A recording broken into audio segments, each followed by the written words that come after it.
Just it's been a good productive summer. I really liked the attitude and approach of the guys. They've been great. We've made some progress, and feel like we're at a place where we're ready for a break, and we'll be in a good place coming back and try to continue the progress and build on what we've done this summer. But really pleased with their effort and their approach to the summer session for sure. This is sort of a new thing for you too at a new school, right? So I'm curious what you've learned over the last couple months and sort of starting from scratch with an entirely new roster. This was a first for you too. So what did you learn as a coach over this process? Yeah, I mean, I would say the biggest thing for me would be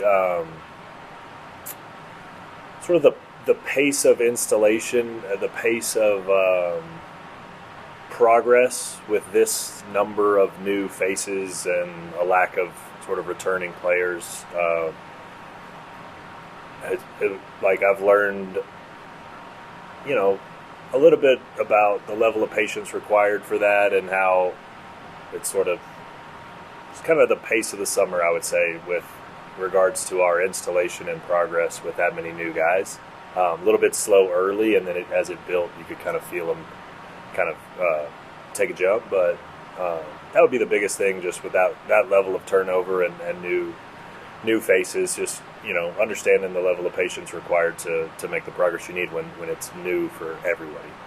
And then more specific to players, you do have everybody here now, both your international. Well, you have more than 2 international players, I know, but the 2 that were overseas at the beginning of the summer are now here. Are both of them practicing? And can you comment on how Tomeo and Tomislav both are doing? They're both here.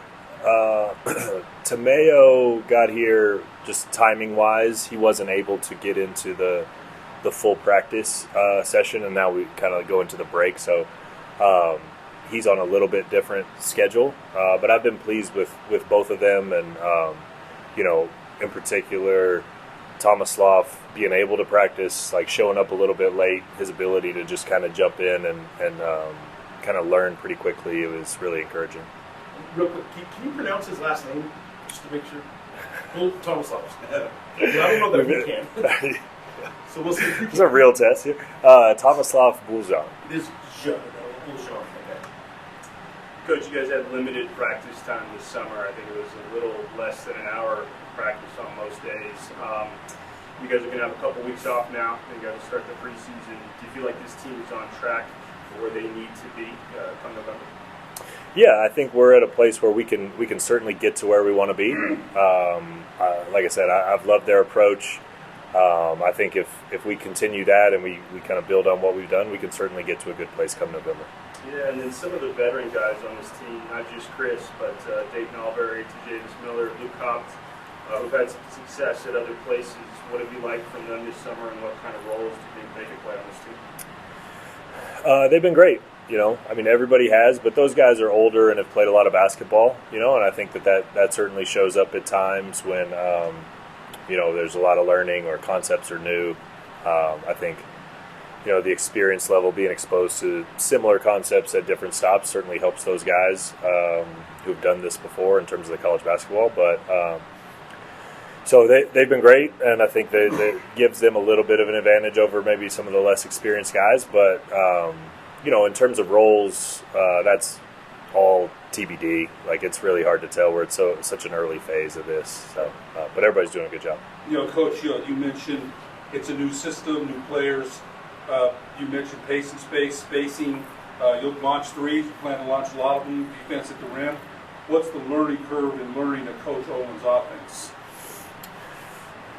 Yeah, I think that's different for everybody, right? Which is part of the challenge when you have 13 new players. Is not everybody sort of processes information at the same rate, learns the same way. So sometimes it's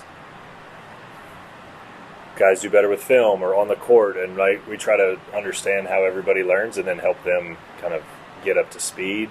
So I would say that changes a little bit for everybody, but the way we like to play, we try to give a lot of decision making to the players, and so I think when you do that,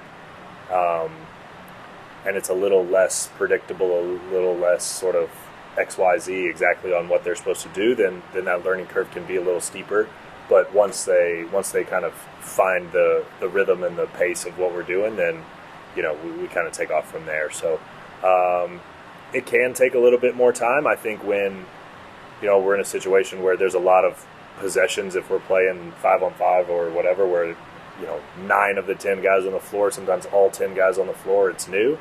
So I think that makes it more difficult when everybody's learning at the same time. So I thought the guys did a great job with it, really trying to focus on what they needed to do every day and bring a great approach. But it all just takes time and reps, and they're doing a good job. Coach, you can only learn so much about a guy through watching films, and now that you've been hands-on with them for a few weeks now, who are some guys that kind of jumped out and you were like, oh wow, I didn't realize that you're capable of playing at this level and capable of doing this? Yeah, I think that you're right that everybody's a little different than what you see on film, and usually there's a little bit of that, oh wow, like in a positive way, and then there's usually something where it's like, oh no, we probably got to work on that a little more than we thought, right? So it's usually a little bit of both. I would say there's no one where we're disappointed in their talent level or who they are as players. We feel really good about them. I think the staff did a fantastic job of evaluation in terms of bringing guys in for because of specific attributes or things that they brought to the table that we felt our team needed, and I think for the most part our staff did a great job of that. So feel really good about like what we expected, and then the way guys showed up, and so I don't know that anyone is just like wildly different than what we expected, and I think that's more of a credit to the staff and their evaluation of guys. And then the VCU game, it was already under contract, but it was announced today. Can you just talk about the non-conference schedule, kind of how that's coming together, and the remaining moves that still need to be put together? Can you just talk about what you're kind of looking for out of those games? Yeah, I mean VCU is a great opportunity for us.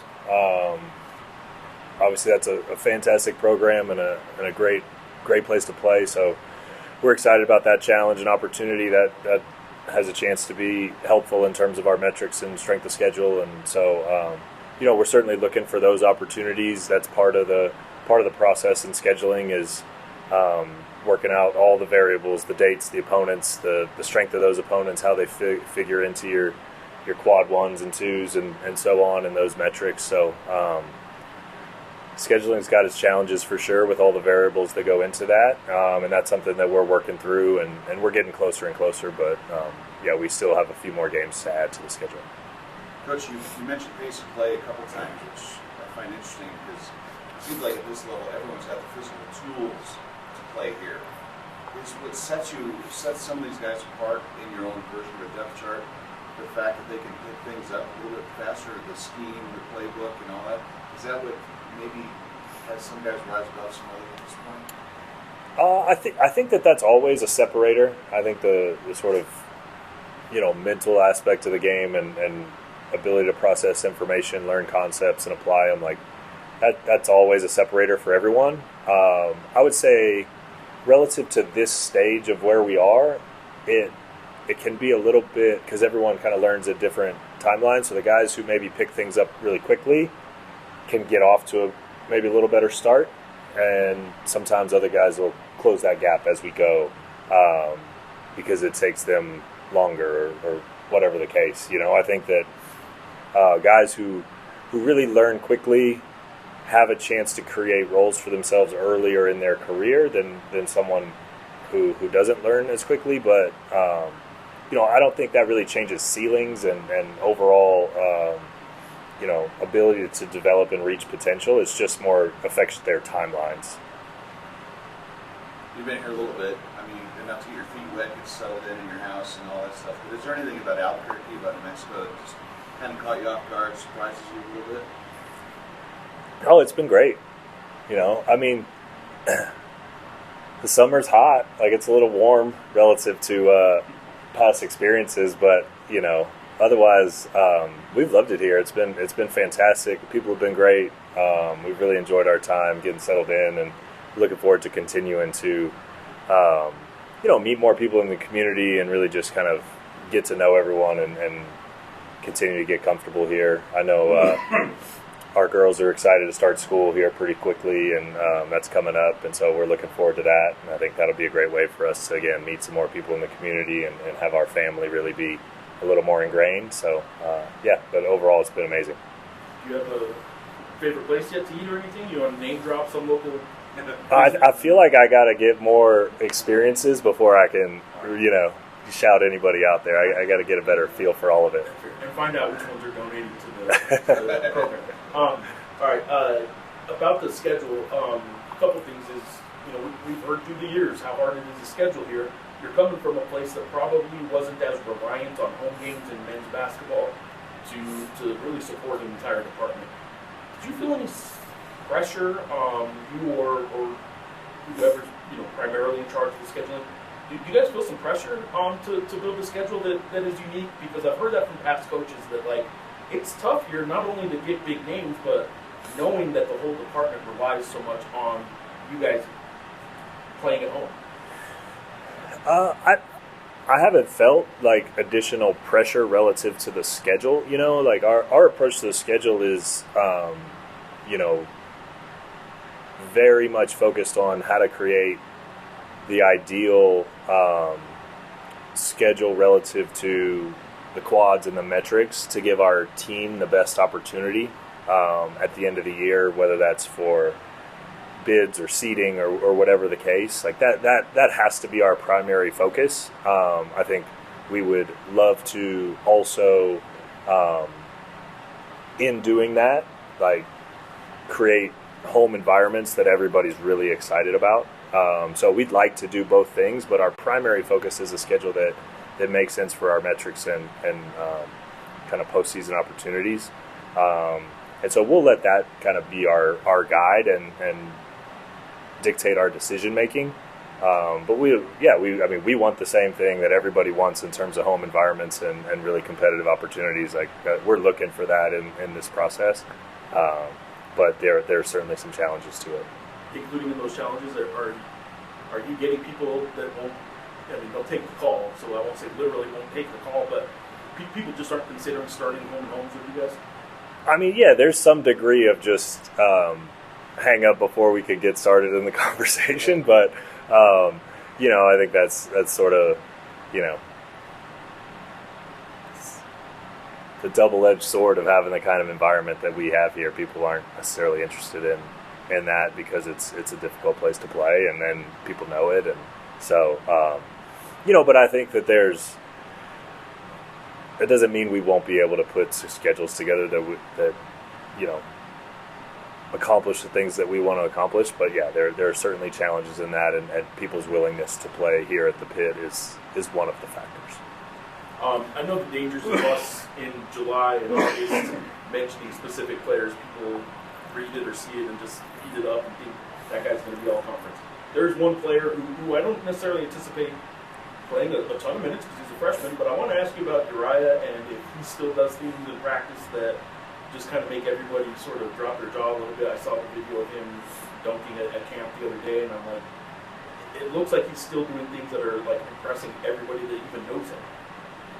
Yeah, I think Uniah is a fun player, and I don't know if everybody's jaw is dropping the same way because he's, kind of does it every day in different ways or what have you. But I think he's good for a highlight here and there for sure. And he's doing a really good job. He's learning quickly, super coachable, great approach, great work ethic, coming in, getting extra shots. He's doing the things that he needs to do to give himself an opportunity for sure. Coach, it's probably still too early for this, but the freshmen, Uniah, Jake Hall, and Sumarius, any updates on whether or not they may redshirt this year? Oh, we haven't had any of those conversations at this stage. Role allocation, minutes, all that stuff will come much later in the fall as we get closer to, turning the lights on. Sure. And I know we're not talking roles, Coach, but the bigs, JT Rock, Tony Soft, Bourgeon, what have you liked from them in the preseason? A lot of things, honestly. I mean, again, Tomislav, I feel like did a great job of kind of coming in as everyone else had been here a few weeks, and it would be easy for him to sort of fall behind or whatever, and he was able to pretty seamlessly just jump in and keep things moving. So that was really impressive on his part, and he's been great. Brings great energy, motor, physicality every day. JT's been continuously getting better. Really been impressed with his just his touch and just overall talent, especially on the offensive side. We felt like he was skilled, but the way he shot the ball and some of the other things that he's done specifically offensively has been really impressive. So, pleased with both those guys. Feel like they're really working hard and having a great approach every day. As the players head to the break, can you just kind of talk about how you would like them to handle it? Is it more of like a individual plan for each guy, or is it more like you're just telling the guys, hey, don't bring anything stupid? It's more of an individual plan for each person. We want them to have intent behind everything they're doing. So, it's basketball, it's physicality. Guys get dinged up. Some guys' priority over the break is going to be rest and recovery, right? Other guys is going to be maintaining or improving their fitness and conditioning, right? Like, we think about the break as a competition a little bit. Like there is opportunity for competitive advantage if you do a great job over the break, right? If we can do a better job of following the plan, staying in shape, staying sharp by getting in the gym, rehabbing injuries, getting appropriate rest, continuing to eat, sleep, like all those kind of like little things. If everybody across the board does a great job of that, and we do a better job than the other teams that are taking breaks, then we can make more progress than them. So our approach to that is one of trying to create a competitive advantage for ourselves and really having some intent going into the break of like, yeah, there are things that we want to do, right? At the top of that list for a lot of them that get the opportunity is spend some time with family and re-energize and really kind of reset. But then there's some other things while they're doing that we expect them to do that we think are really important and have the opportunity to give a little bit of a competitive advantage in this scenario. So I know a bunch of players have already tried the ramp challenge. I'm just wondering, have you tried it, and how far did you make it? I have tried. I've tried it a bunch of times. The majority of recruiting visits, I'll give it a shot when guys come in. We've had a couple guys get it. I've not been close. I don't feel like I'm threatening it anytime soon. So I'm not anticipating putting my name on the list. People who make it, but yeah, it's always fun to. Yeah, It's in the town. I think when PBR was here, you got put. What letter did you make it to? I'm not sure. I don't have enough detail on my ramp bowling, but I'll give it another shot here in the next few weeks, and I'll have a better answer for you next time. Yeah. Work going on across the street with the weight room, the TV room, the expansion. I know baseball's supposedly getting new press box. Is there anything behind the scenes we're not aware of here in the pit, like infrastructure-wise, that's going on? Any plans? Yeah, I'm sure there's things going on that we're not aware of, and I think that the things that you're talking about relative to the other facilities is just a testament to the commitment from the department and what Fernando and his team are doing over there. And I think that's an ongoing process of continuing to elevate, and I think that's a real strength for this place, and it's something that's really exciting to be part of is, I don't think anybody is complacent. No one is satisfied with where we are, and there's a real sense of urgency to continue to improve and push and move forward. Whether you have an iconic building that's in great shape and people love, or maybe it's a different facility that hasn't had any improvements in a while. Like, nobody's just saying like, oh, it's great there, we're good, let's be satisfied with it. And I think like across the board, whether it's facilities, funding for each program, like all the things, I know that it gives me as a coach a ton of confidence to have an administration that is fighting to improve and get coaches the things that they need to be successful. It's really fun to be part of a department like that. So no LED floors or escalators coming down to the floor or anything like that? I don't have any I don't have any specifics for you. Okay. There you go. Thanks, Chris.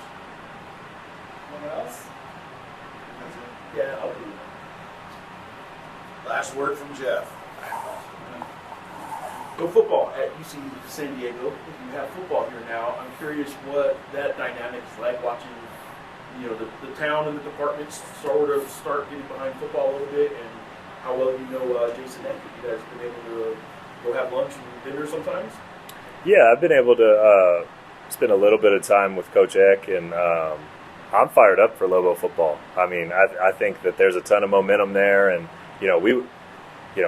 we obviously take a lot of pride in what we're going to put on the floor here for our basketball program, but we're excited for all the other programs. We want to support them. We want to see them be successful, and I think when we see the energy and enthusiasm that program has, and you can feel, I think, around town, the excitement for this version of Lobo football and what they're doing.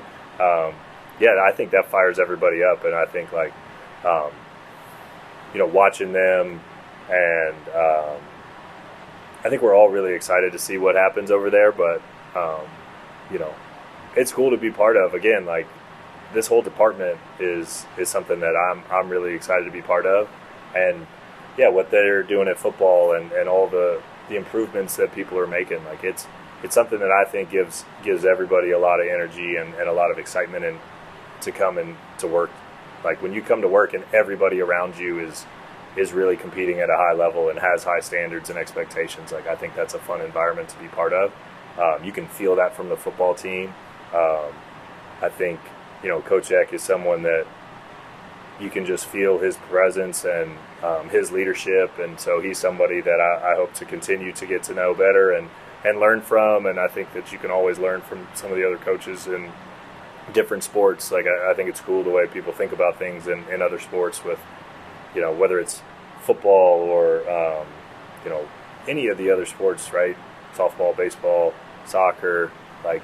There's just concepts in how they go about things that you can always steal good ideas, right? So fired up for Lobo football, and excited to learn how the other coaches here do it as we get to know everybody. So it's cool. So the learning from other coaches part, I kind of had a question about that. You spoke to the New Mexico High School Coaches Association a few weeks back. The response seemed to be good, at least in the room. I don't know. Have you gotten any response from that? And are you getting to know people you didn't know before New Mexico? Maybe other coaches that you're learning from, that you're starting to make that networking with? Yeah, I mean, some of it is limited a little bit by time and schedule and those kind of things, but yeah, we've had high school coaches come to practice, some who were at the event that I spoke at, and I don't think that's a one-way street, right? Where I go and speak at the high school clinic, and then it's just them learning something about what we do. I think that goes both ways. When we go watch a high school game, if we see something that they're doing that we think can help us, we'll steal it. There's great coaches at every level of all sports, and it's not like you have to just look at college basketball or professional basketball to get good ideas. So I think that there's a lot of different ways to do this, and there's a lot of creative, smart coaches out there. And from talking to some of the guys here in New Mexico, I'm pretty confident there's some of those here in this state, and that we can learn from them. And if there's things that they're doing that maybe we can steal, then we'll absolutely do that. And so, it's been cool to have guys come over and watch practice, or reach out and want to know more about what we're doing. We encourage that. We want to share, and we're obviously going to steal stuff. So we try to reciprocate whenever we can. And so I enjoy getting to meet some of the high school coaches in the state and share some of what we do, and look forward to just continuing to build relationships with everyone.